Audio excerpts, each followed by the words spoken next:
आप लोग का हमारे YouTube चैनल लर्न डीप में स्वागत है।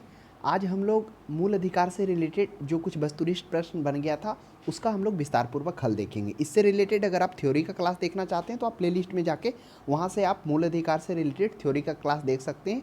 इससे 1-2 क्लास लिया गया है।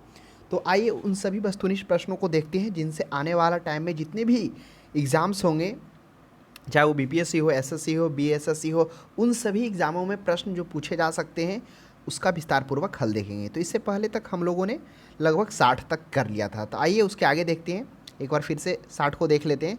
कह रहा है 60 में कि धार्मिक स्वतंत्रता का अधिकार संविधान के किन अनुच्छेदों में वर्णित है। तो धार्मिक स्वतंत्रता का जो अधिकार है वह अनुच्छेद 25 से 28 तक में धार्मिक स्वतंत्रता से रिलेटेड बात की गई है। तो यहाँ पे जो ऑप्शन है 25 से 28 होना चाहिए, वह ज़्यादा पर्याप्त होता, लेकिन डी में दिया है 25 से 30।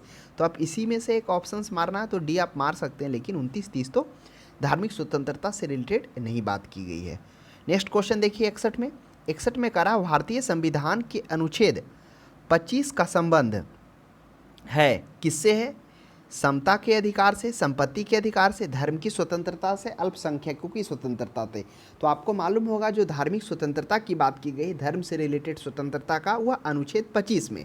अनुच्छेद 25 में क्या कहा गया है कि धर्म को मानने, प्रचार करने तथा आचरण करने का अधिकार अनुच्छेद 25 के अनुसार है। जिसमें आप आगे कुछ प्रश्नों में देखोगे जो सिख अपने साथ कृपान रखता, छुरी रखता, वह उसके धर्म की स्वतंत्रता के अधिकार के तहत उसको पगड़ी बांधने तथा कृपान रखने का वो अधिकार मिला हुआ है। प्रश्न में वो भी पूछता है। इसका सही आंसर हो जाएगा सी। नेक्स्ट क्वेश्चन है 62 में, करा धार्मिक स्वतंत्रता के अधिकार में संविधान के अंतर्गत सम्मिलित है। तो धार्मिक स्वतंत्रता के अधिकार में संविधान के अंतर्गत सम्मिलित क्या है? धर्म प्रचार करने का अधिकार, बिल्कुल है। अनुच्छेद 25 में कहा गया धर्म को मानने, प्रचार करने तथा आचरण करने का अधिकार है, यह सही है ऑप्शन। अगला पढ़िए, सिखों को कृपान धारण एवं रखने का अधिकार, बिल्कुल सही बात है। अगर सिख एक धर्म है, वह धर्म के अनुसार उसको मानने तथा आचरण करने में उसको कृपान धारण करने यानी पगड़ी रखने के लिए उसको अधिकार है, यह भी सही है। राज्यों को समाज सुधारक विधि निर्माण का अधिकार, तो यह भी क्या है, बिल्कुल पर्याप्त है कि सामाजिक सुधार, इसमें स्पष्ट कहा गया है कि सामाजिक सुधार को धार्मिक आधार पर प्रतिबंध नहीं किया जा सकता है। तो राज्यों को समाज सुधारक विधि निर्माण का अधिकार है, बिल्कुल सही बात है। अगर समाज सुधारक में क्या आ जाएगा, धार्मिक आधार पर उसको प्रतिबंध नहीं किया जा सकता है। और आगे पढ़ते हैं 4 में क्या है, धार्मिक निकायों का लोगों को धर्म परिवर्तन कराने का अधिकार। तो ऐसा नहीं कहा गया है, धर्म का जो स्वतंत्रता है उसमें धार्मिक निकायों का लोगों का धर्म परिवर्तन कराने का अधिकार नहीं है। तो ऑप्शन 1, 2, 3 तीनों सही है। तो वह ऑप्शन किस में है? ऑप्शन नंबर 1 में है, 1, 2 और 3। नेक्स्ट क्वेश्चन देखिए 63 में कहा गया है संविधान के किस अनुच्छेद द्वारा सिखों को कृपान धारण करना तथा धार्मिक स्वतंत्रता का अंग माना गया। अब आप बताइए, अभी हम इसकी चर्चा किए थे कि वह कौन सा अनुच्छेद है जिसमें सिखों को कृपान धारण करना धार्मिक स्वतंत्रता का अंग बताया गया। वह हो जाएगा अनुच्छेद 25, क्योंकि अनुच्छेद 25 में बात की गई धर्म को मानने, प्रचार करने तथा आचरण करने का अधिकार अनुच्छेद 25 के तहत है। और अनुच्छेद 26 में क्या कहा गया? अनुच्छेद 26 में कहा गया है कि धार्मिक मामलों में प्रबंधन का अधिकार दिया गया। ठीक उसी प्रकार 27 में क्या कहा गया है कि धार्मिक अभिवृद्धि के लिए कर, जो कर का संदाय होगा उसकी स्वतंत्रता की गई है। यानी धर्म से रिलेटेड अगर कर की बात आ जाएगा तो उसमें क्या हो जाएगा, वह छूट दिया जाएगा। तो इसका ऑप्शन नंबर बी पर्याप्त आंसर हो जाएगा। नेक्स्ट क्वेश्चन 64 में हम लोग देखते हैं। 64 में कह रहा है कि संविधान द्वारा प्रदत्त अधिकारों पर राज्य किन आधारों पर प्रतिबंध लगा सकता है। तो स्वास्थ्य, सदाचार, लोक व्यवस्था, ऑप्शन 1 में है केवल एक। तो इसका देखिए, इसको आपको मालूम होना चाहिए कि जो क्या है, जो संविधान है उसमें कहा गया मूल अधिकार में कि धार्मिक अधिकार के नाम पर लोक व्यवस्था, सदाचार एवं स्वास्थ्य में खिलवाड़ नहीं किया जा सकता है। तो आप ध्यान में रखेंगे तो इसका क्या हो जाएगा, 1, 2 एवं 3, लोक व्यवस्था भी, सदाचार भी और स्वास्थ्य भी। अब जब अनुच्छेद 25 का थोड़ा अध्ययन करेंगे तो उसमें स्पष्ट साफ शब्दों में लिख दिया गया है कि धार्मिक सुधार के आधार पर क्या हो जाएगा, लोक व्यवस्था, सदाचार एवं स्वास्थ्य से खिलवाड़ नहीं किया जा सकता, इसलिए करार के आधार पर प्रतिबंध लग सकता है। इन तीनों पर लग सकता है। कब? जब ये सब का बात आए तब। नेक्स्ट क्वेश्चन देखिए 65 में, संविधान के किन अनुच्छेदों के अंतर्गत अल्पसंख्यकों को अपनी संस्कृति के संरक्षण, अपनी पसंद की शिक्षा संस्थाओं की स्थापना एवं संचालन के अधिकार को मान्यता दी गई है? यह अनुच्छेद 29-30 होगा। 29 में हम लोगों ने देखा था कि अल्पसंख्यकों को अपनी शिक्षा को स्थापित करने, अपना शिक्षा का संरक्षण के लिए बात की गई है। और 30 में 29 में कहा गया है कि अल्पसंख्यकों को अपनी संस्कृति के संरक्षण संबंधी बात की गई। अनुच्छेद 30 में उसे अपने अल्पसंख्यकों के शिक्षा संबंधी संस्थाओं की स्थापना और संचालन को लेकर बात किया गया। तो इसका 29 और 30 हो जाएगा। अगर सिर्फ अल्पसंख्यकों को शिक्षा के संस्थानों की स्थापना प्रबंधन की बात होता तो वह 30 हो जाता, और सिर्फ अपनी संस्कृति के संरक्षण का बात का पूछता अल्पसंख्यकों के लिए वह 29 हो जाता।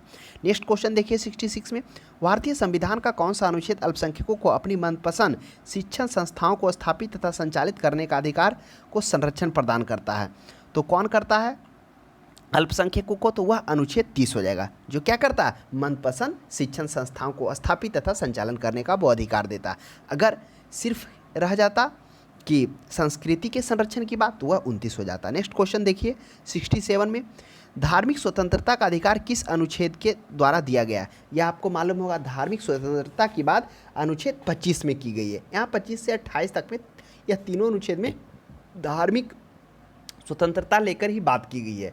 लेकिन ऑप्शंस में 25 है तो 25 भी होगा, क्योंकि इसमें धर्म को मानने, आचरण करने तथा प्रचार करने की यह स्वतंत्रता दिया गया है, जिसके अंतर्गत हम लोगों ने देखा कि सिखों को मानने तथा कृपान रखने का अधिकार भी इसी के तहत दिया गया है। नेक्स्ट क्वेश्चन देखिए 68 में कहा गया है, भारतीय संविधान के किस अनुच्छेद में संवैधानिक उपचारों का अधिकार दिया गया है? तो हम लोगों ने पढ़ा था कि सुप्रीम कोर्ट को अनुच्छेद 32 के तहत क्या किया गया? संवैधानिक उपचारों का अधिकार दिया गया। यानी अगर कोई भी भारतीय नागरिक के विरुद्ध मौलिक अधिकार का हनन होता है तो वह क्या हो सकता है? सीधे सुप्रीम कोर्ट में जा सकता है। उसके विरुद्ध न्यायालय क्या करती है? रिट भी जारी कर सकती है। तो वही है संवैधानिक उपचारों का अधिकार 32, जिसमें से कौन कौन सा है हम लोगों ने एक बार चीज़ों को रिकॉल कर लेते हैं। पहला है बंदी प्रतिरक्षीकरण, दूसरा है परमादेश, और तीसरा है अधिकार परीक्षा, चौथा है उत्प्रेषण, और पांचवा है प्रतिषेध। तो इस प्रकार से 5 प्रकार का रिट जारी कर सकता है। नेक्स्ट क्वेश्चन देखिए 69 में, करा निम्नलिखित मौलिक अधिकारों में से किसे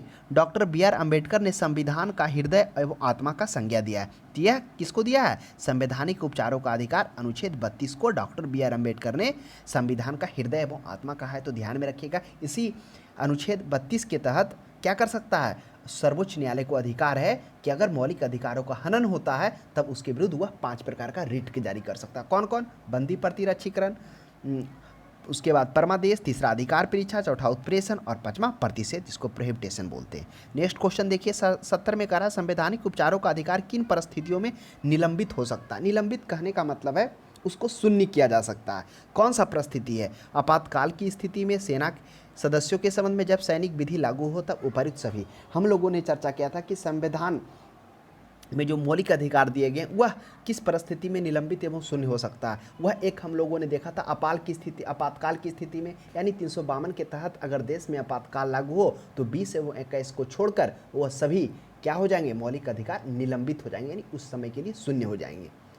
उसके बाद हम लोगों ने देखा था कि अनुच्छेद 33 के तहत संसद को यह अधिकार दिया गया है कि जहाँ पर सेना, अर्धसैनिक बल, खुफिया विभाग, उन सब के अधिकारों को नियंत्रित किया जाए, यानी मौलिक अधिकार को वहाँ पर नियंत्रण किया जा सकता है, कुछ दिया जा सकता है।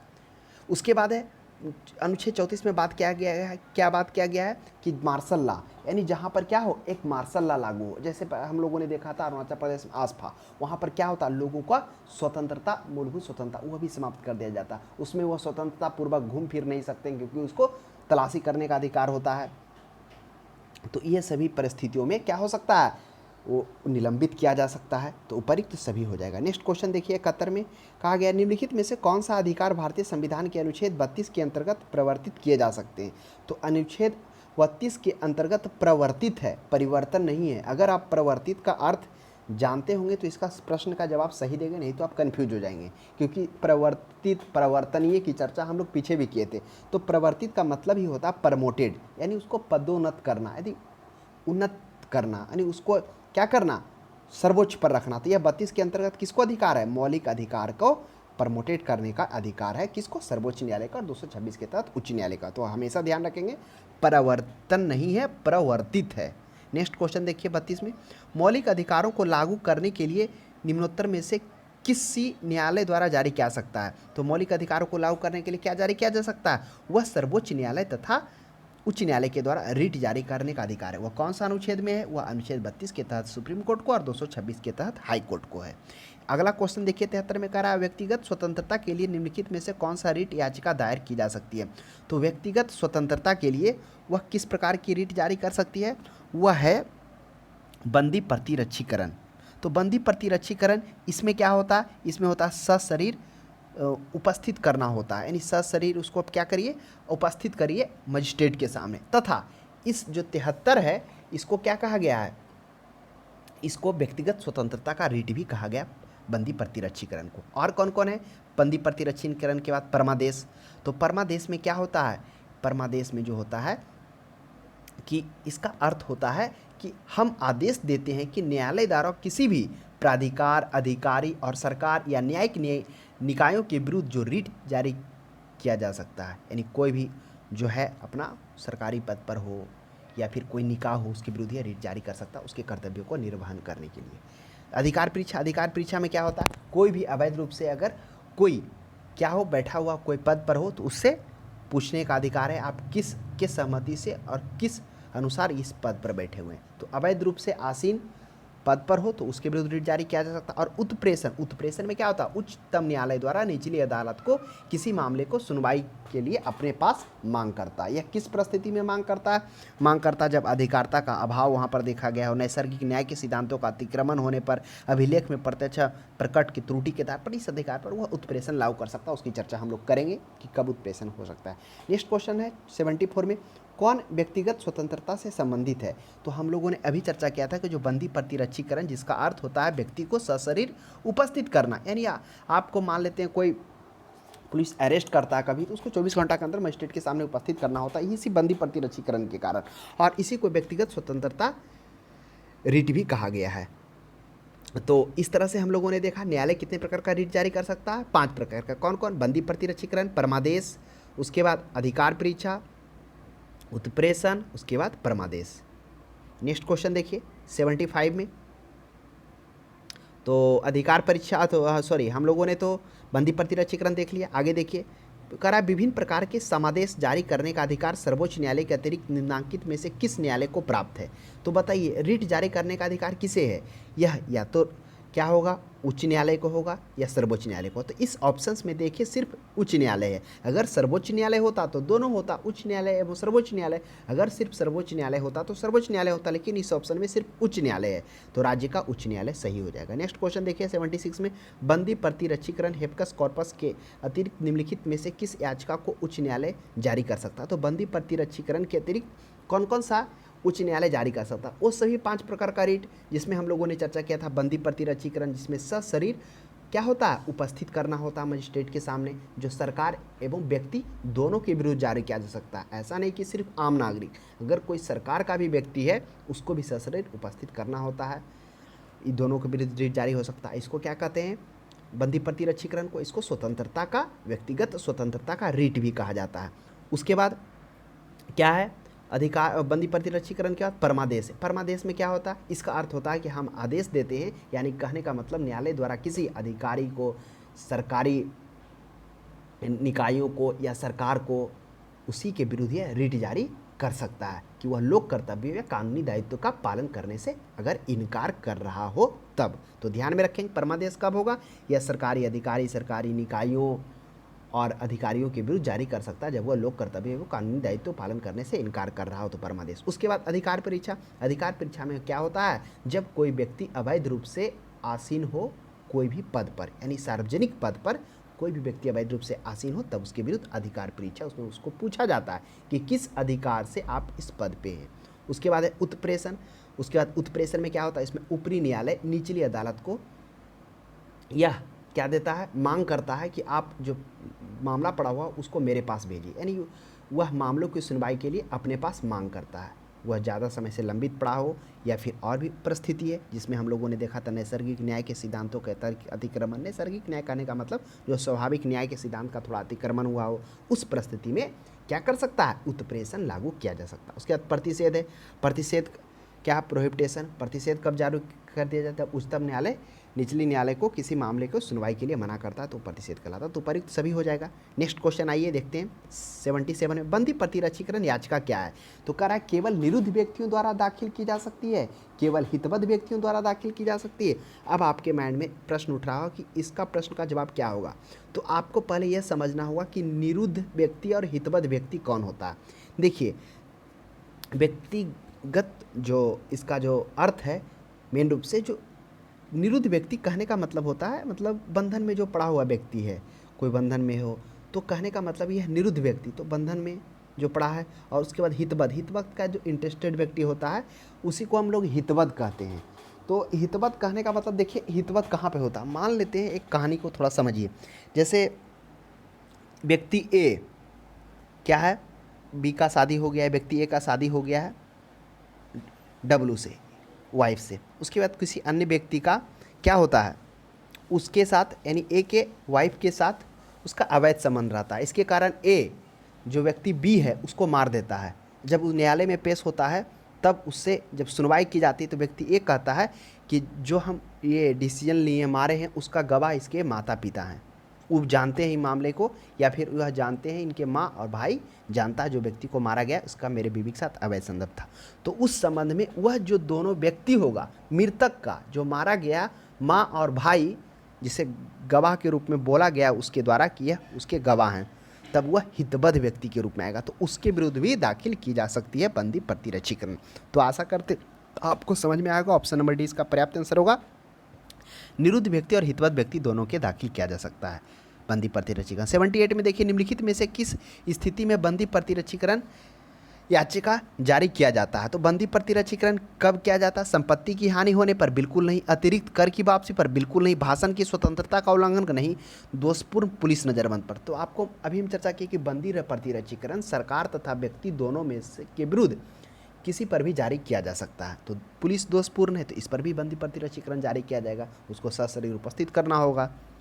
नेक्स्ट क्वेश्चन देखिए 70, कहाँ पर उपस्थित करना होगा, मजिस्ट्रेट के सामने। नेक्स्ट क्वेश्चन देखिए, किस व्यक्ति को अवैध निरोध के मामले में न्यायालय द्वारा जारी परमादेश निम्न में से कौन है।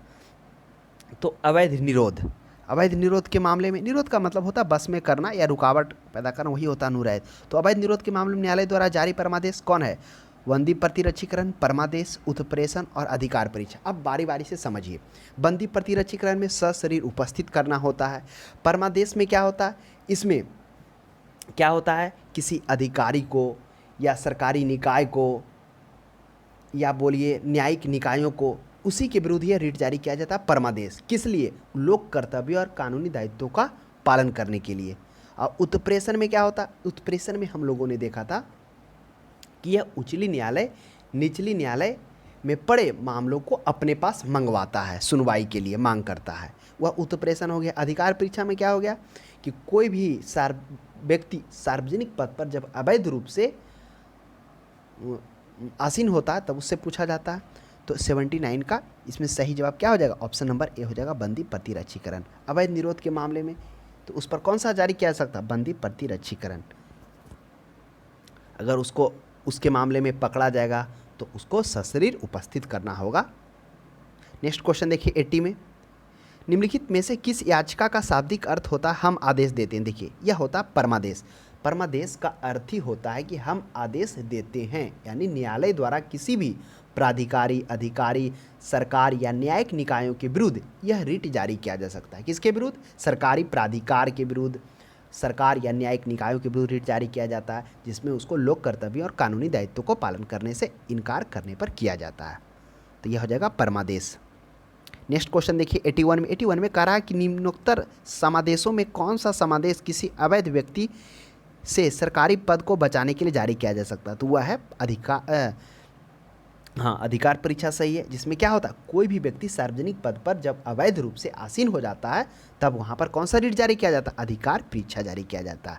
उत्प्रेषण कब जारी किया जाता है, उत्प्रेषण में हम लोगों ने देखा कि जब कहने का मतलब क्या हो, यानी जब कोई भी अदालत यानी सर्वोच्च न्यायालय या सर्वोच्च अदालत जब निचली अदालत से सुनवाई के लिए अपने पास मामला को मांग सकता है, वही होता है उत्प्रेषण में। और व्यक्तिगत रूप से जो उत्प्रेषण लागू होता है उसमें क्या क्या होता है, जब अधिकारिता का अभाव से बाहर किया गया कार्य हो तब हो, उस स्थिति में मांग किया जाता है। या क्या स्वाभाविक सिद्धांतों के अतिक्रमण होने पर जो वहाँ पर कार्य किया गया तब वह मामला मांगा जाता है। या फिर दस्तावेज या प्रत्यक्ष प्रकट विविध त्रुटि के आधार पर इन परिस्थिति में उत्प्रेषण लागू किया जाता है। और निषेधा तो है नहीं, उसका प्रतिषेध था। नेक्स्ट क्वेश्चन देखिए 82 में कहा कि व्यक्ति, निगम और अधीनस्थ अधिकार जिस कार्य को करने के लिए आबद्ध हैं उस कार्य को करने के लिए जारी करने वाला रिट कौन है। अभी हम लोगों ने चर्चा किया था कि परमादेश में क्या होता है, इसमें होता है कि हम आदेश देते हैं, यानी न्यायालय द्वारा किसी भी प्राधिकारी, अधिकारी, सरकार या न्यायिक निकायों के विरुद्ध यह रिट जारी किया जाता है, जिसमें लोक कर्तव्यों या कानून दायित्वों का पालन करने से इनकार करते हैं, उनके विरुद्ध यह रिट जारी किया जाता है। तो करने के लिए किस पर कहा जाता है, व्यक्तिगत को, निगम को, अधीनस्थ को, दिया हो जाएगा परमादेश में। तो ऑप्शन नंबर क्या हो जाएगा, बी सही हो जाएगा।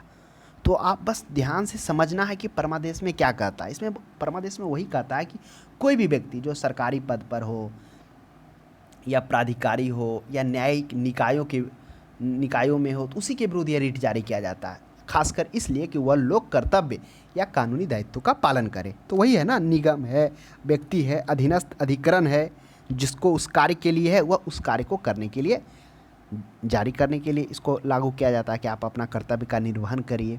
83 में है कि वह रिट जो भारत सरकार, क्या है 83 में, वह रिट जो भारत में उच्चतम न्यायालय अथवा सर्वोच्च न्यायालय द्वारा किसी व्यक्ति या सार्वजनिक संस्था का आदेश देती है वह अपने कर्तव्यों का पालन करे, क्या कहलाती है। तो वह कहलाती है परमादेश। वही है ना, कह रहा है जिसमें उच्चतम न्यायालय, सर्वोच्च न्यायालय किसी व्यक्ति को सार्वजनिक संस्था का आदेश देती है कि वह अपने कर्तव्य का पालन करे, वही करे। सार्वजनिक संस्था का या किसी व्यक्ति को वह आदेश देता है कि आप अपने कर्तव्य का पालन करिए, अगर नहीं करता तो उसके विरुद्ध क्या हो जाता है, रिट जारी होता है, यानी कर्तव्यों का निर्वहन करने और कानूनी दायित्व का पालन करने के लिए। तो परमादेश हो जाएगा। बंदी प्रतिरक्षीकरण क्या होता है, इसमें होता है अगर पूछ दे कि व्यक्तिगत स्वतंत्रता के तहत कौन सा रिट है, तो बंदी प्रतिरक्षीकरण, इसमें व्यक्ति को सशरीर उपस्थित करना होता है। अधिकार परीक्षा में हम लोगों ने भी चर्चा किया कि अधिकार परीक्षा में क्या होता है कि कोई भी किसी सार्वजनिक पद पर कोई व्यक्ति अवैध रूप से जब आसीन हो तो यह रिट जारी किया जाता है। प्रतिषेध में हम लोगों ने क्या देखा, प्रतिषेध में क्या होता है, उच्चतम न्यायालय निचली न्यायपालिका को किसी मामले की सुनवाई से मना करता। प्रतिषेध प्रोहिबिटेड, तो प्रोहिबिटेड मतलब ही होता है मना करना, यानी उच्चली न्यायालय निचली न्यायालय को किसी भी मामले की सुनवाई से मना करता है। यह रिट कब जारी होता है, जब वह लंबित पड़ा हुआ मामला हो तब। नेक्स्ट क्वेश्चन 84 में देखिए, 84 में कह रहा है कि निम्नलिखित में से किस लेख के द्वारा किसी सक्षम न्यायालय द्वारा किसी व्यक्ति, निगम, निचली अदालत को कोई ऐसा कार्य करने के लिए आदेश दिया जाता है जो उसकी कर्तव्य सीमा में आता है, उसे जिसको उन्हें पूरा करना चाहिए। तो अभी हम लोग चर्चा की कि क्या होता है, परमादेश का अर्थ ही होता है कि हम आदेश देते हैं, यानी न्यायालय के द्वारा क्या कहता है, किसी भी प्राधिकारी, अधिकारी, सरकार या न्यायिक निकायों के विरुद्ध यह रिट जारी किया जा सकता है। कब, जब वह लोक कर्तव्य या कानूनी दायित्व का पालन नहीं कर रहे हों। तो बताइए कि ये जो है व्यक्ति, निगम तथा निचली अदालत को कोई ऐसा कार्य करने के लिए आदेश किसके विरुद्ध देता है, तो वह परमादेश के विरुद्ध देता है कि जो आपका कर्तव्य है, लोक दायित्व है, कानूनी दायित्व है, उसका पालन करिए। तो वही परमादेश में होता है।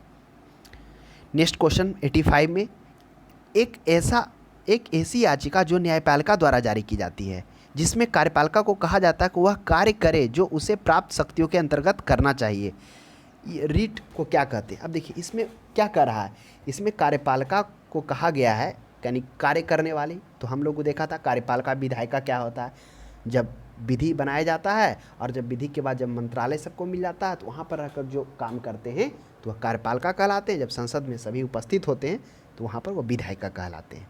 तो विधायिका कार्यपालिका हो सकता है।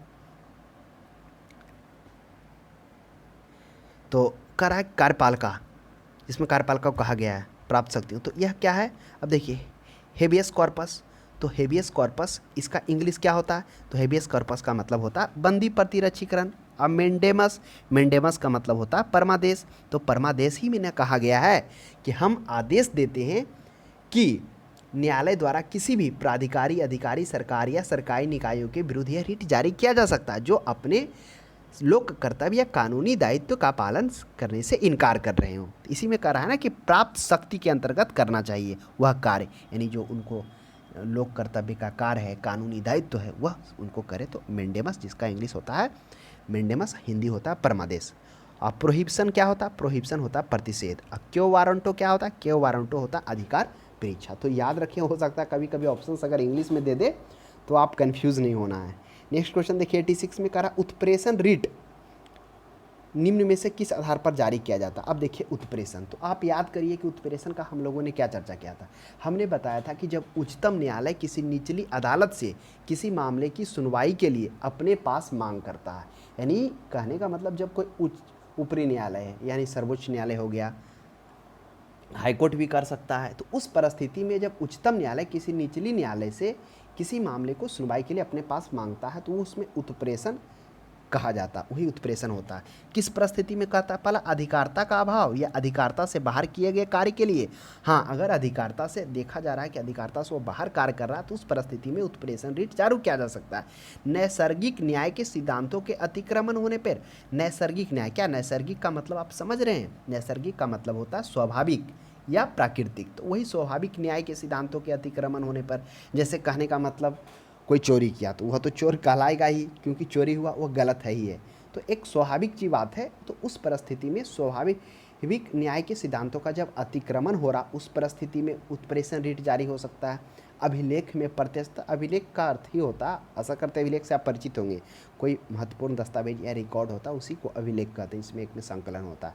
अभिलेख में प्रत्यक्षता प्रकट विधि त्रुटि के आधार पर, मान लेते हैं कोई दस्तावेज है, कोई संविधान बना हुआ है, कोई कानून बना हुआ है, उससे हटकर उसके विरुद्ध में कुछ क्या हो, त्रुटि दिख रहा हो, तो उस परिस्थिति में उत्प्रेषण जारी हो सकता है। तो परिक्त तो सभी हो जाएगा। नेक्स्ट क्वेश्चन देखिए 87 में कह रहा है कि निम्न में से किस याचिका के अधीन किसी कर्मचारी को ऐसे कार्यवाही से रोका जाता है जिसके लिए सरकारी तौर पर वह अधिकार नहीं है? तो आप बताइए इसका सही जवाब क्या होना चाहिए? अधिकार परीक्षा। इसमें हम लोगों ने बताया था कि क्या होता है, इसका अर्थ होता है कि अधिकार से बाहर, यानी कहने का मतलब वो अधिकार नहीं है फिर भी उस पद पर है, मतलब कोई भी सार्वजनिक पद पर कोई व्यक्ति अवैध रूप से जब आसीन हो तो यह अधिकार परीक्षा। तो वही कह रहा है ना, ऐसे कार्यवाही को रोका जा सकता है जिसके लिए वह सरकारी तौर पर हकदार नहीं है। नेक्स्ट क्वेश्चन है 88 में, न्यायालय द्वारा जारी किए गए परमादेश के माध्यम से न्यायालय क्या कर सकता है? आशा करते हैं इससे रिलेटेड 3-4 क्वेश्चन हम लोगों ने किया, ये सॉल्यूशन हो जाएगा। किसी व्यक्ति को उपस्थित होने के लिए कह सकता है, किसी व्यक्ति को कुछ समय के लिए छोड़ा जा सकता है, अपने अधीनस्थ न्यायालय में केस मांग करता है, किसी व्यक्ति के संस्था या उनके सार्वजनिक दायित्वों का कर्तव्य को पालन करने के लिए जारी करते, यही होगा। किसी व्यक्ति, किसी संस्था या सार्वजनिक जो कोई पद पर है उसी को दायित्वों और कर्तव्यों का पालन करने के लिए परमादेश जारी किया जाता है। तो परमादेश में हम लोगों ने क्या देखा था, इसका अर्थ ही होता है कि हम आदेश देते हैं, यानी न्यायालय द्वारा किसी प्राधिकारी, अधिकारी, सरकार या न्यायिक निकायों के विरुद्ध यह रिट जारी करता है जब वह लोक कर्तव्य या कानूनी दायित्व का पालन नहीं करते हों। तो ऑप्शन नंबर डी इसका पर्याप्त आंसर होगा। नेक्स्ट क्वेश्चन 89 में देखिए, कौन मूल अधिकारों के अंतर्गत नहीं आता? तो मौलिक अधिकार में कौन कौन नहीं आता? स्वतंत्रता का अधिकार आता है, जिसका वर्णन 19 से लेकर 22 में देखने को मिला है। समानता का अधिकार 14 से लेकर 18 तक में। शोषण के विरुद्ध अधिकार 29-30 में। संपत्ति का अधिकार पहले जो कानूनी अधिकार में, अब इसको बना दिया गया, पहले क्या था, मौलिक अधिकार था, यही हो जाएगा। संपत्ति का अधिकार मूल अधिकार नहीं है, इसको अभी 300 के ए में डाल दिया गया भाग 12 में। नेक्स्ट क्वेश्चन देखिए 90 में, भारत के संविधान के तहत निम्नलिखित में से कौन सा एक मौलिक अधिकार नहीं है? तो भारत के संविधान के साथ कौन है? संपत्ति का अधिकार है। संपत्ति का अधिकार इसमें नहीं है ऑप्शन, इसमें है नागरिकता का अधिकार है। तो नागरिकता के अधिकार भी मौलिक अधिकार नहीं है। इससे रिलेटेड जो हम लोग चैप्टर्स देखे थे नागरिकता, आशा करते नागरिकता से भी आप परिचित होंगे। सभी अनुच्छेदों को हम लोगों ने देखा था, 9, 10, 11, 12। नेक्स्ट क्वेश्चन देखिए 91 में कह रहा है कि संपत्ति के मौलिक अधिकार को कब समाप्त किया गया? तो संपत्ति के मौलिक अधिकार को आप, इसकी चर्चा हम लोग अच्छे से किए थे कि आप याद करिए, जब लगातार कांग्रेस की सरकार होती है, उसके बाद पहली बार गैर कांग्रेसी सरकार आती है 1978 ईस्वी में, मोरारजी देसाई की सरकार यानी जनता पार्टी की सरकार रहती है, और वह इंदिरा गांधी द्वारा कुछ किए गए बदलाव जो उनके मन के अनुरूप किया जाता है, वह बहुत कुछ अपने अनुसार फेरबदल करना चाहती है, उसी को क्या करता है संविधान संशोधन, 44वां संविधान संशोधन 1978 में मोरारजी देसाई के द्वारा किया जाता है, जिसमें संपत्ति का अधिकार हम लोगों ने देखा, उसमें अशांति को सशस्त्र विद्रोह उसमें जोड़ा गया, फिर उसमें जो कार्यकाल को बढ़ा दिया गया था विधानसभा को, उसको भी घटाया गया। बहुत सारे महत्वपूर्ण था। अगर आप कभी मौका मिले तो वो कहानी पढ़िए कि किस प्रकार से इंदिरा गांधी अपने अनुसार बहुत कुछ परिवर्तन करना चाहती है।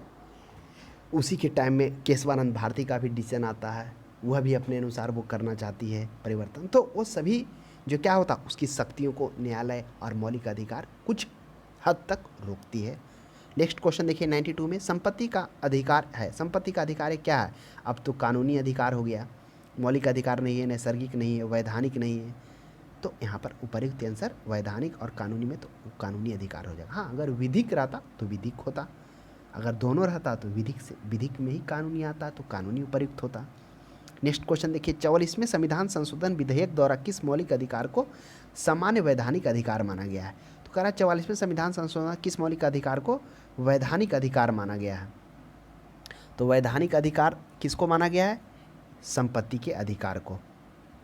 तो ध्यान में रखेंगे, अगर वैधानिक और कानूनी दोनों रहे तो कानूनी मारिएगा। नेक्स्ट में 44 में, संविधान संशोधन विधेयक द्वारा किस मौलिक अधिकार को सामान्य मौलिक अधिकार बना दिया गया? तो यह संपत्ति के अधिकार को।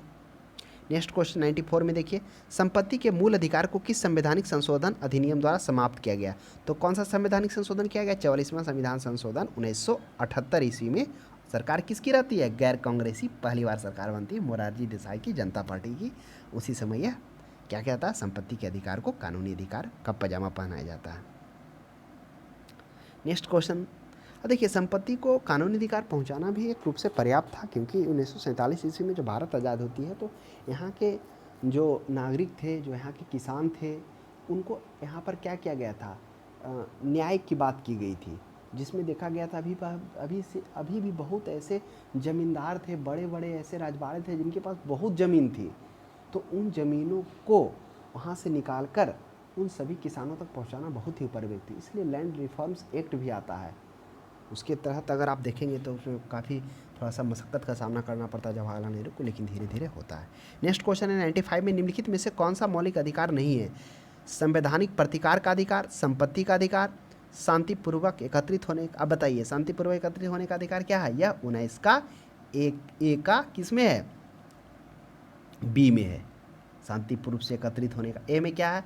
वाक्य में अभिव्यक्ति का, जिसमें हम लोगों ने देखा था अभिव्यक्ति वह बोलकर, लिखकर, चित्र पार कर सकता अपना व्यक्ति, जिसमें उसमें हम लोगों ने देखा था अंतर्निहित है समाचार पत्र यानी प्रेस की स्वतंत्रता।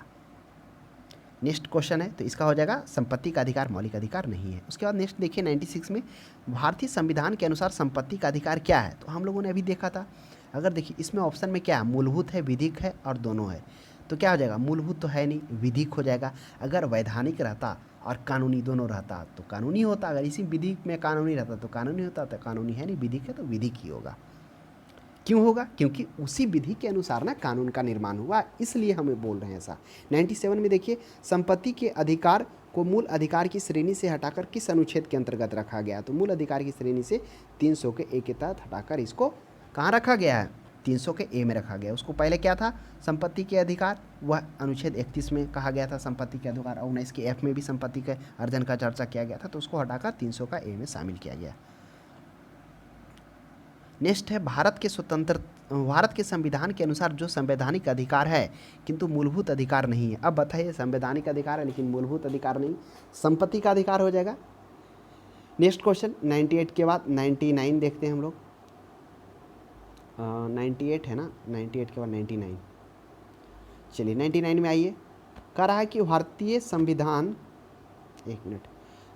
संविधान का निम्नलिखित में से कौन सा अनुच्छेद यह निर्धारित करता है कि राज्य कोष से संपोषित कुआं, तालाबों, स्नान घाटों का प्रयोग करने से किसी भी नागरिक को वंचित नहीं किया जा सकता है? अनुच्छेद 14 में है। अब बात कीजिए 14 में इक्वलिटी बिफोर लॉ की बात होती है, यानी विधि के समक्ष सभी समान होंगे, चाहे वो सरकारी व्यक्ति हो, चाहे वो क्या हो, आम नागरिक हो, वो सभी समान होगा। यह 14 बात करता है। 15 में क्या कहता है? जन्म, स्थान, धर्म, लिंग के आधार पर भेदभाव नहीं किया जाएगा। तो आप बताइए क्या मैच कर रहा है कि नहीं? ना ही जन्म का बात कर रहा है, मतलब कहने का मतलब सभी संपोषित कुआं तालाब, मतलब कोई भी तरह का वह नागरिक वंचित नहीं है, यानी हर तरह के लोग उसको कर सकेंगे, हर जाति को। तो 15 तो पर्याप्त लग रहा है। आगे भी देख लीजिए 16 में क्या कर रहा है, 16 में है लोक नियोजन में समान व्यवस्था, यानी लोक नियोजन कहने का मतलब क्या हुआ कि राज्य सरकार के जो अधीन है क्या मतलब उसमें नियोक्ता थी होने में क्या बोलता है उसको, राज्य सरकार में जो पद हैं उसको लेने में, यानी नियुक्ति और रोजगार में अवसर की समान समानता है, समान समानता है, अनुच्छेद 16 में कहता है। 17 में क्या कहता है, अस्पृश्यता का अंत। तो इसका क्या हो जाएगा, सबसे उपयुक्त आंसर तो 15 ही हो रहा है, तो 15 हो जाएगा। नेक्स्ट क्वेश्चन देखिए 100 में सूची 1 को सूची 2 से सुमिलित करिए। अब कह रहा है सूची 1 में मौलिक अधिकार हैं, सूची 2 में अनुच्छेद हैं। अब बताइए समता का अधिकार। तो समता का अधिकार क्या है, तो समता का अधिकार 14 से 18 में बात की गई। वाक स्वतंत्रता अभिव्यक्ति 19 में किया गया। धर्म की स्वतंत्रता 25 में की गई है। संवैधानिक उपचारों का अधिकार, जिसके तहत हम लोगों ने देखा कि 5 प्रकार का रीट जारी किया जाता है। तो इस तरह से इसका सही मिलान है। नेक्स्ट क्वेश्चन देखिए 101 में मौलिक अधिकार में कौन सी बात की स्वतंत्रता नहीं है। मौलिक अधिकार में कौन सी बात की स्वतंत्रता नहीं है, हड़ताल करने की आज़ादी, विचार व्यक्त करने की आज़ादी, शांतिपूर्वक प्रदर्शन करने की आज़ादी, धरना देने की आज़ादी। तो कौन सा वाक की स्वतंत्रता नहीं है, हड़ताल करने का आज़ादी नहीं देता है। आप क्या क्या आज़ादी देता है 19 के 1 में, थोड़ा सा चीज़ों को रिकॉल करें। 19 का 1 का ए में क्या कहता है कि वाक्य एवं अभिव्यक्ति की स्वतंत्रता। 19 का 1 का बी में क्या कहता है, उसमें कहता है कि शांतिपूर्वक एकत्रित और शस्त्र रहित, मतलब बिना शस्त्र के आप एकत्रित हो सकते हैं। 3 में क्या कहता है कि आप सभा एवं समूह बना सकते हैं। 4 में क्या कहता है, आप आवागमन कर सकते हैं। 5 में क्या कहता है, निवास कर सकते हैं। और 6 में क्या कहता है, आप भारत के किसी कोने में व्यवसाय भी कर सकते हैं। नेक्स्ट क्वेश्चन 102 में देखिए किस वाद ने संसद को मौलिक अधिकारों में संशोधन का अधिकार दिया था। तो कौन सा वाद, देखिए केशवानंद भारती है, गोलकनाथ है, राजा नारायण है, सज्जन कुमार वाद है। तो आपके माइंड में 2 केस तो आधी होगा, काफ़ी चर्चा है, क्वेश्चन भी पूछा जाता है। केशवानंद भारती और गोलक बनाम। गोलक बनाम बाद का फैसला आया था 1967 में, केशवानंद का आया था 1973 में 24 मार्च को। अब देखिए दोनों में क्या है, यही दोनों में से एक है। कह रहा है कि मौलिक अधिकारों में संशोधन का अधिकार। अब इसको समझने के लिए आपको, गोलकनाथ को समझने के लिए थोड़ा इससे पहले आपको एक डिसीजन में जाना होगा। वह डिसीजन क्या है, एक है 1951 में एक होता है शंकरी प्रसाद बनाम भारत संघवाद। उसमें क्या होता है, संविधान संशोधन का अधिकार दे दिया जाता है। लेकिन जब गोलकनाथ का मामला होता है, इसमें क्या होता है गोलकनाथ में कि जो गोलकनाथ होते हैं उनके परिवार के पास 500 एकड़ का ज़मीन होता है, और उस 500 जो एकड़ का ज़मीन होता है उसमें से 1953 में पंजाब सरकार ने गोलकनाथ परिवार को केवल 30 एकड़ ज़मीन अपने पास रख सकता था, ऐसा कहा। बाकी का ज़मीन क्या किया जाएगा, उनके कुछ किराएदारों को, और बाकी सरकार अधिग्रहण कर लेगी। तो इस सरकार के इस फैसले के खिलाफ गोलकनाथ परिवार ने हाईकोर्ट का दरवाज़ा खटखटाया। फिर वहाँ पर इसको केस को हारने के बाद क्या होता है, अनुच्छेद 32 के तहत सुप्रीम कोर्ट में वह जाते हैं और वहाँ पर याचिका दर्ज करते हैं। किसके विरुद्ध, संपत्ति रखने, उस समय तो अधिकार था ना संपत्ति का, तो संपत्ति रखने, अर्जित करने और उस पर व्यवसाय करने के मौलिक अधिकारों का हनन बताते हैं। तो उसके विरुद्ध वह दायर करते हैं। तब फिर इसका फैसला 1967 ईस्वी में आता है गोलकनाथ का। अब आपको मालूम करें 1967 ईस्वी में जब फैसला आता है तो इसमें सबसे बड़े बेंच, 11 बेंचों की बैठक होती है, 11 जजों की बैठक में 6/5 में डिसीजन आता है, यानी 6 जज फैसले के पक्ष में होते हैं। जिसमें फैसला क्या होता है कि जो पहले वाला आदेश को पलटता है, वो जो पहला क्या था, इससे पहले जो शंकरी प्रसाद बनाम था उसमें संविधान संशोधन का अधिकार दिया गया था कि मौलिक अधिकारों में संविधान संशोधन के तहत परिवर्तन कर सकते हैं। लेकिन गोलकनाथ में यह मना कर दिया गया कि क्या कर सकते हैं, संविधान का संशोधन नहीं किया जा सकता मौलिक अधिकारों के संबंध में, यानी मौलिक अधिकार का संरक्षण जरूरी है, उसके विरुद्ध में आप संविधान संशोधन नहीं कर सकते। यही था गोलकनाथ का मामला। अगर पूछ दिया जाए कि संविधान संशोधन का अधिकार कौन सा केस में दिया गया, तो फिर केशवानंद भारती केस। केशवानंद भारती केस यह क्या होता है, इसमें जो क्या होते हैं, केशवानंद होते हैं वह मठ का हेड होते हैं। तो क्या होता है कि लैंड रिफॉर्म एक्ट लाता है केरल सरकार 1969 ईस्वी में। तो 1970 ईस्वी में यह क्या करते हैं, सुप्रीम कोर्ट का दरवाज़ा खटखटाते हैं, जिसमें यह अनुच्छेद 25 में धर्म को मान्य प्रचार करने, इनको ऐसा लगने लगता है ना, देखिए कि यह जिस प्रकार से सरकार क्या कर रही है, मठ के ज़मीनों का जो अधिकार कर रही है, उससे क्या हो जाएगा, उससे ये होगा ना कि धीरे धीरे ये क्या करेगी, पूरा मतलब अति कर लेगी, अधिग्रहण कर लेगी, जिससे मठ के जो आय का साधन है वो खत्म हो जाएगा। तो इसी के विरोध में वह क्या करते हैं, सर्वोच्च न्यायालय में अपना दरवाज़ा खटखटाते हैं। आर्टिकल 25, आर्टिकल 26, आर्टिकल 14, आर्टिकल 19 का ऐप का हुआ क्या करते हैं, उसका मतलब याचिका दायर करते हैं वहाँ पर। अब 25 में क्या कहता है कि धर्म का पालन करने और उसका प्रचार करने। अब ऐसा इन्होंने क्या किया, क्योंकि आपको अभी बताएं कि केशवानंद भारती जो थे वह एक मठ जो थे, मठ के स्वामी थे, और वह मठ जो लगभग बोला था 400 एकड़ में था। तो उसमें 300 एकड़ वो दिए हुए थे पट्टे पर खेती करने के लिए, और जिसी का उससे जो आय आता था उससे वो मठ का चलता था। तो वह तो एक प्रकार से धार्मिक हो गया।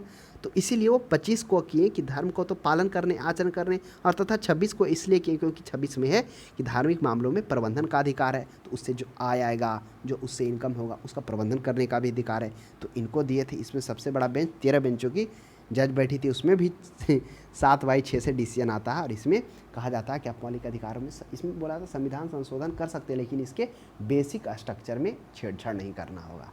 तो इसमें संशोधन करने का अधिकार मिला था, लेकिन मौलिक अधिकार के बेसिक स्ट्रक्चर से छेड़छाड़ नहीं किया जाएगा। तो यही दोनों में अंतर है। नेक्स्ट क्वेश्चन देखिए 103 में, किसी न्यायालय द्वारा अथवा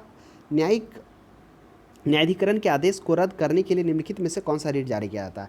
तो किसी न्यायालय या न्यायाधिकरण के आदेश को रद्द करने के लिए कौन सा रिट जारी किया जा सकता है, तो वह जारी किया जा सकता है उत्प्रेषण। क्यों, अभी हम लोगों ने चर्चा किया ना कि अगर मान लेते हैं उत्प्रेषण किस परिस्थिति में लागू किया जाता है। उत्प्रेषण होता है कि जब सर्वोच्च न्यायालय किसी निचली न्यायालय के द्वारा क्या करता है, निचली न्यायालय के जो होते हैं केस को वह अपने पास मांग कर लेता है, तो उस परिस्थिति में उत्प्रेषण लागू किया जाता है। और कौन कौन सा संबंध में, नैसर्गिक न्याय के सिद्धांतों के अतिक्रमण होने पर, अभिलेख में प्रत्यक्षतः जो विधि त्रुटि के आधार पर, या अधिकारता से बाहर किए गए कार्य की परिस्थिति में। तो वही कह रहा है कि आदेश को रद्द करने के लिए कौन सा रिट जारी कर सकता है, किसी न्यायालय या न्यायाधिकरण के आदेश को, तो वह उत्प्रेषण हो गया। नेक्स्ट देखिए 104 में, कौन से मूल अधिकार विदेशी नागरिकों को प्राप्त नहीं है। तो कौन सा मूल अधिकार है, आप पहले बता दीजिए कि केवल भारतीय नागरिकों को कौन कौन सा अधिकार प्राप्त है। तो आशा करते हैं आपको याद होगा 15, 16, 19, 29, 30, 84, 191 ये केवल भारतीय नागरिकों को प्राप्त है। अब विधि के समझ समानता वह 14 है, जो भारतीय नागरिक को भी प्राप्त है और विदेशी नागरिकों को भी प्राप्त है। तो कह रहा है विदेशी नागरिकों को प्राप्त नहीं है। अब अभिव्यक्ति की स्वतंत्रता 19 है, तो 19 उसको भी बोलने की स्वतंत्रता हमें भी है। प्राण एवं दैहिक स्वतंत्रता, तो प्राण एवं दैहिक स्वतंत्रता 21 में बात की गई है। शोषण के विरुद्ध अधिकार, तो शोषण के विरुद्ध अधिकार में उसको भी स्वतंत्रता दी गई है। तो बी हो जाएगा ना, अभिव्यक्ति की स्वतंत्रता। ये 15, 16 के बाद 19 भी है। 19 में वह केवल भारतीय नागरिक को प्राप्त है। 15, 16, 19, 29, 30। तो अभिव्यक्ति की स्वतंत्रता विदेशी नागरिकों को प्राप्त नहीं है, तो ध्यान में रखिएगा। एक नेक्स्ट क्वेश्चन कह रहा है 6 वर्ष की आयु से 14 वर्ष की आयु के बीच सभी बच्चों को शिशुओं की शिक्षा का अधिकार दिया गया। यह देखिए, इसको मूल अधिकार में ला दिया गया। पहले क्या था, ये इसमें था मौलिक क्या बोलता, राज्य की नीति निषेधक तत्व में, लेकिन इसको बाद में क्या कर दिया गया, मूल अधिकार में ला दिया गया। जब प्राण एवं दैहिक स्वतंत्रता की बात की गई ना, तो उसमें क्या कर दिया गया, 6 से 14 वर्ष की आयु के बच्चों के लिए निःशुल्क शिक्षा की व्यवस्था कर दी गई। तो ध्यान में रखेंगे, यह मूल अधिकार है। उसके बाद इससे ऊपर के अधिकार को उसको डाल दिया गया राज्य की नीति निषेधक तत्व में, कि वह गार्जियन का दायित्व है कि वह अपने बच्चे को स्कूल भेजे। नेक्स्ट क्वेश्चन देखिए, नेक्स्ट क्वेश्चन है समानता का अधिकार संविधान के निम्न अनुच्छेदों में से किसके अंतर्गत दिया गया। तो समानता का अधिकार किसके अंतर्गत दिया गया, अब बात करिए 14, 15, 16। तो 14 से लेकर 18 तक समानता का अधिकार 2, 3, 4 ऑप्शन नंबर सी हो जाएगा। अब अनुच्छेद 13 है। अब देखिए अनुच्छेद 13 भी आप चर्चा कर लीजिए। अनुच्छेद 13 में कहा गया है, क्या कहा गया है कि अगर कोई भी विधि का अगर कोई राज्य सरकार के द्वारा लागू किया जाता है संवैधानिक विधि, तो अगर क्या होता है, जो संवैधानिक विधि है जो बनाया गया राज्य सरकार के द्वारा और मूल अधिकारों के बीच अगर टकराव उत्पन्न होता है, तब मूल अधिकार को प्राथमिकता दी जाएगी। यानी वह विधि जिस मात्रा तक मूल अधिकारों के विरोध में होगी, यानी जो विधि बनाया गया वह मूल अधिकारों के विरोध में जहाँ तक होगी उसको शून्य मान लिया जाएगा। यही है अनुच्छेद 13 में। तो आप ध्यान में रखेंगे अनुच्छेद 13 में क्या कहा गया, कि वह विधि जो क्या किया गया हो, भारत सरकार या भारत के राज्य क्षेत्र के द्वारा बनाया गया हो, संवैधानिक विधि के द्वारा बनाया गया, और जो मूल अधिकारों के मध्य अगर टकराव उत्पन्न होता है तो मूल अधिकार को प्राथमिकता दिया जाएगा। और जितना मात्रा तक, यानी जितना दूर तक वह क्या करेगा, मूल अधिकारों को विरोध करेगा, उतना तक वह शून्य हो जाएगा, यानी नल हो जाएगा, अनएवॉइड हो जाएगा, अब जान लीजिए। तो यही है अनुच्छेद 13 में कहा गया। नेक्स्ट क्वेश्चन 107 में देखिए, संविधान के अंतर्गत बंदी प्रतिरक्षीकरण समादेश जारी करने का अधिकार किसमें निहित है? केवल उच्च न्यायालय में, केवल उच्चतम न्यायालय में, उच्च एवं उच्चतम न्यायालय दोनों में, जनपद न्यायालय एवं उनके ऊपर के सभी न्यायालयों में? तो इसका सही जवाब हो जाएगा उच्च एवं उच्चतम न्यायालय में, दोनों में है, क्योंकि आपको पता है ना रीट दोनों जारी कर सकता है, उच्च न्यायालय भी और सर्वोच्च न्यायालय भी। नेक्स्ट क्वेश्चन है 108 में, निम्नलिखित में कौन मूल अधिकार नहीं है? तो बताइए कौन सा अधिकार नहीं? आपको मालूम है संपत्ति का अधिकार मूल अधिकार नहीं है, इसे कानूनी अधिकार बना दिया गया है।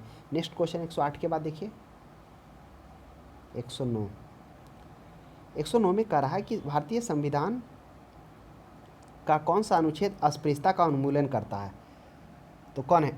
अनुच्छेद 17। अनुच्छेद 17 क्या करता है? अस्पृश्यता के उन्मूलन की बात करती है। तथा हम लोगों ने इसका चर्चा किया था कि इसके क्या किया गया है, इसके लेकर एक अस्पृश्यता निवारण अधिनियम 1955 बनाया गया है, जो प्रश्न पूछ दिया जाता है, जो जिसका नाम अभी बदलकर क्या कर दिया गया है? सिविल अधिकार संरक्षण अधिनियम 1972 था या 76 था, शायद 76 था, देख लीजिएगा आप एक बार, कि अस्पृश्यता निवारण अधिनियम 1955 को नाम बदलकर क्या कर दिया गया?